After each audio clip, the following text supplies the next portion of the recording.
Para sa mga kababayan nagmamahal sa iyo, sir, kamusta po ang inyong kalusugan? Ganun pa rin.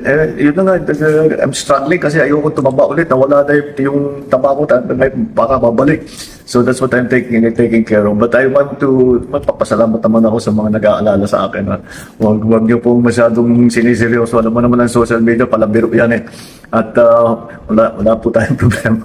I'm back to my regular exercise. I've been back to my regular routine for the last 3 months na ito na patuloy lang aking ginagawa, doing my usual, watching my health, making sure that I'm always ready to do the work. So, yung diet nyo, sir, Wala na.